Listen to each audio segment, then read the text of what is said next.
Daily ಸಹಜ ಭೇಟಿ ಅಷ್ಟೇ, ಅಲ್ಲೇನೋ ವಿಶೇಷ ಏನಿಲ್ಲ.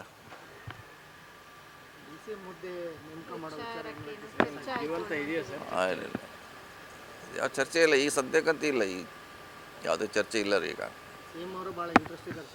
ಬಂದಾಗ ನೋಡೋಣ, ಈಗಂತೂ ಸದ್ಯಕ್ಕಿಲ್ಲ. ಬಂದಾಗ ಅದ್ರ ಬಗ್ಗೆ ಚರ್ಚೆ ಮಾಡೋಣ ಅವಕಾಶ ಬಂದಾಗ.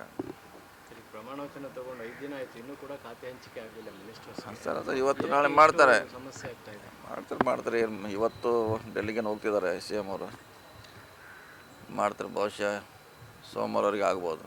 ಇನ್ನು 5-6 ದಿನ ಮಾತ್ರ ಸೆಷನ್ನಿಗೆ ಬಾಕಿ ಇರುವಂಥ ದಿನಗಳು ಸರ್. ಅಷ್ಟರೊಳಗಡೆ ಆನ್ಸರ್ ಕೊಡಬೇಕು, ಅವ್ರು ಪ್ರಿಪೇರ್ ಆಗಬೇಕು. ಮಾಡ್ತಾರೆ. ಏನು ಅದೇನು ಹೊಸಬ್ರು ಏನಿಲ್ಲ, ಅದ್ರಾಗೇನು ಹಳಬ್ರು ಇದ್ದಾರೆ, ನಾಲೆಜ್ ಇದ್ದಾರೆ, ಮಾಡ್ತಾರೆ. ಅದೇನು ಸಮಸ್ಯೆ ಆಗೋಲ್ಲ. ಆದರೆ ಮೋಸ್ಟ್ಲಿ ಸೋಮವಾರವರೆಗೆ ಅಂತಿಮಗೊಳಿಸ್ತಾರಂತ ನಿರೀಕ್ಷೆ ಇದ್ದಾರೆ. ಈಗ ಒಂದು ಚರ್ಚೆ ನಡೀತಾ ಇದೆ ಸರ್, ಬದಲಾವಣೆ ಮಾಡಿ ಅಸಮಾಧಾನಿತರಿಗೆ ಅವಕಾಶ ಕೊಡಬೇಕು ಅನ್ನೋದು. ಅದೇನು ಗೊತ್ತಿಲ್ಲ, ಸರಿ ಇದೆಯಾ ಅಥವಾ ಹೆಂಗೆ ಸರ್? ಗೊತ್ತಿಲ್ಲ, ಅದ್ರ ಬಗ್ಗೆ ನನಗೆ ಗೊತ್ತಿಲ್ಲ. ಎಂ ಕೃಷ್ಣಪ್ಪ ಅವರು ಪಟ್ಟು ಬಿಡ್ತಿಲ್ಲ ಸರ್, ಯಾವುದೇ ಕಾರಣಕ್ಕೂ ಬಿಡೋದಿಲ್ಲ. ಹಿಂದೆನೂ ನನಗೆ ಮೋಸ ಆಗಿದೆ, ಈಗಲೂ ನಾನು ಮೋಸ ಆಗೋದಕ್ಕೆ ಬಿಡೋದಿಲ್ಲ, ನಂಗೆ ಬೇಕೇ ಬೇಕು ಅನ್ನುವಂಥ ಪಟ್ಟು ಮಾತಾಡಿದ್ರೆ. ಈಗಾಗಲೇ ಗೊತ್ತಿಲ್ಲ ಏನು ಮಾತಾಡಿದ್ದಾರೆ. ಸುರ್ಜೇವಾಲ ಜನರಲ್ ಸೆಕ್ರೆಟರಿ ಮಾತಾಡಿದ್ದಾರೆ, CM ಅವ್ರು ಖುದ್ದು ಹೋಗಿದ್ದಾರೆ, ಅಧ್ಯಕ್ಷರು ಮಾತಾಡಿದ್ದಾರೆ, ಬೇರೆ ಸಚಿವರು ಹೋಗಿದ್ದಾರೆ, ಮಾತಾಡಿದ್ದಾರೆ. ಸರಿ ಮಾಡುವಂಥ ಪ್ರಯತ್ನ ಮಾಡ್ತಾರೆ. ಸುರೇಶ್ ಶಿವಣ್ಣ ಅವರ ವಿಚಾರದಲ್ಲೂ ಸಹ ಸಿದ್ದರಾಮಯ್ಯನವರು ಸಾಕಷ್ಟು ಬಿಗಿ ಹಿಡಿದಿದ್ದಾರೆ ಸರ್. ಉತ್ತರ ಕರ್ನಾಟಕದಲ್ಲಿ ಒಬ್ಬರು ಕುರುಬರಿಗೆ ಅವಕಾಶ ಬೇಕೇ ಬೇಕು. ಗೊಂದಲ ಇದೆ ಅಂತ ಇದೆ, ಸರಿಪಡಿಸುವಂಥ ಪ್ರಯತ್ನ ಮಾಡ್ತಾರೆ. ಈಗಾಗಲೇ ಡೆಲ್ಲಿಯಿಂದ ವರಿಷ್ಠರು ಬಂದಾರೆ, ನಮ್ಮ ಈ ವರಿಷ್ಠರಿದ್ದಾರೆ, ಮಾಡ್ತಾರೆ. ಎಲ್ಲದಕ್ಕೆ ಕಾಲ ಬೇಕಷ್ಟೇ. ಸೆಷನ್ ಒಳಗೆ ಮಹಿಳಾ ಕೋಟಾನೂ ಆಗುತ್ತೆ ಸರ್. ಮಾಡಲೇಬೇಕು, ಒಂದು ಮಹಿಳೆ ಬೇಕೇ ಬೇಕು.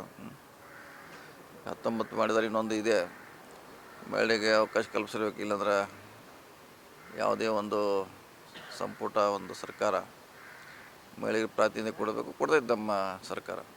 ಹೊರಟ್ಟಿಯವರು ರಾಜೀನಾಮೆ ವಿಚಾರದಲ್ಲಿ ಅವ್ರಿಗೆ ಬೆದರಿಕೆ ಹಾಕಿ ರಾಜೀನಾಮೆ ಪಡೆದಿದ್ದಾರೆ ಅಂತೇಳಿ ವಿಪಕ್ಷಗಳು ಆರೋಪ ಮಾಡ್ತಾ ಇದ್ದಾರೆ. ನೀವು ಖುದ್ದು ಅಲ್ಲೇ ಹೋಗಿ ಅವ್ರ ಚೇಂಬರಲ್ಲಿ ಕುಳಿತುಕೊಂಡು ರಾಜೀನಾಮೆ ಪಡೆದಿದ್ದಾರೆ ಅಂತ. ಇಲ್ಲ, ಗೊತ್ತಿಲ್ಲ. ಅವರೇ ಕೊಟ್ಟಿದ್ದಾರಲ್ಲ, ಅವರು ಸೀನಿಯರು, ಅತ್ಯಂತ ಹಿರಿಯ ಶಾಸಕರು. ಸೊ ಅವರೇ ಕೊಟ್ಟಿವಿ ಅಂತ ಹೇಳ್ಯಾರ, ಅವರೇ ಸ್ಟೇಟ್ಮೆಂಟ್ ಮಾಡಿದ್ದಾರೆ. ನಾವು ಕೊಟ್ಟಿವಿ, ನಾನು ಪತ್ರಿಕೆಯಲ್ಲಿ ನೋಡಿದ್ದೀನಿ. ಸೊ ಹಿಂಗಾಗಿ ಅದಕ್ಕೆ ಬೇರೆ ರೀತಿ ಅರ್ಥ ಕಲಿಸೋ ಅವಶ್ಯಕತೆ ಇಲ್ಲ. ಅದೇ ಮುಗಿದು ಹೋಗಿದೆ, ಈಗಾಗಲೇ ರಾಜೀನಾಮೆ ಕೊಟ್ಟಿದ್ದಾರೆ. ನಿನ್ನೆ CM ಹೋಗೋವರೆಗೂ ಕೂಡ ಅವ್ರು 14ನೇ ತಾರೀಕು ನಾನು ಕೊಡ್ತೀನಿ ರಾಜೀನಾಮೆ ಅಂತ ಹೇಳ್ತಿದ್ರು. CM ಕೂತು ಅರ್ಧ ಗಂಟೆ ಚರ್ಚೆ ಬಳಿಕ ಡೇಟ್ನ ಚೇಂಜ್ ಮಾಡಿಬಿಟ್ಟು ಹಾಕಿ ಕೊಟ್ಟಿರುವಂಥದ್ದು. ಅಲ್ಲ ಮೇಡಮ್, ಕೊಡೋದಂತೆ ನಿಜ ಎಲ್ಲ ಒಪ್ಕೊಂಡಿರೋ. 14 ಏನೋ 12 ಏನೋ 10 ಏನೋ ಕೊಡೋದಂತೆ ಒಪ್ಪಿದ್ರಲ್ಲ, 14 ಬದಲಾಗಿ ಪ್ರೀಪೋನ್ ಮಾಡ್ಕೊಂಡಿರ್ಬೋದು. ಕೊಡೋದು ನಿಜ, ಅವರು ಒಪ್ಕೊಂಡಾರ, ನಿಮ್ಮ ಮುಂದೆ ಹೇಳಿದ್ದಾರೆ. ಸೊ ಕೊಟ್ಟಿದ್ದಾರೆ, ಈಗ ಮುಗಿದೋದು ಅಧ್ಯಾಯ ಇದು. ಗುಂಪಾಗಿ ಎಲ್ಲರೂ ಹೋಗಿ ಬೆದರಿಕೆ ಹಾಕಿ ರಾಜೀನಾಮೆ ಇಸ್ಕೊಂಡ್ರು ಅಂತ ಆರೋಪ ಮಾಡ್ತಾರೆ. ಎಲ್ಲ ಬೆದರಿಕೆ ಹಾಕುವಂಥ ಕಾಲ ಇದಲ್ಲ ಅದು. ಒಬ್ಬರು ಹಿರಿಯ ರಾಜಕಾರಣಿಗೆ ಬೆದರಿಕೆ, ಅದು ಸಭಾಪತಿ. ಅದೇನಾಗಿಲ್ಲ, ಮುಗಿದಿದ್ದು ಈಗಲೇ ಕೊಟ್ಟಿದ್ದಾರೆ, ಸ್ವೀಕೃತಿನೂ ಆಗಿದೆ. ಸೊ ಇನ್ನು ಹೊಸಬ್ರನ್ನ ಆಯ್ಕೆ ಮಾಡ್ತಿದ್ದು ನಮ್ಮ ಪಕ್ಷ. ಬರದ ಅಧ್ಯಯನ ಎಲ್ಲ ಮಾಡಿದ್ರೆ ಸರ್, ಪರಿಸ್ಥಿತಿಯನ್ನು ಬರಗಾಲ ಘೋಷಣೆ ಮಾಡ್ತೀರಾ?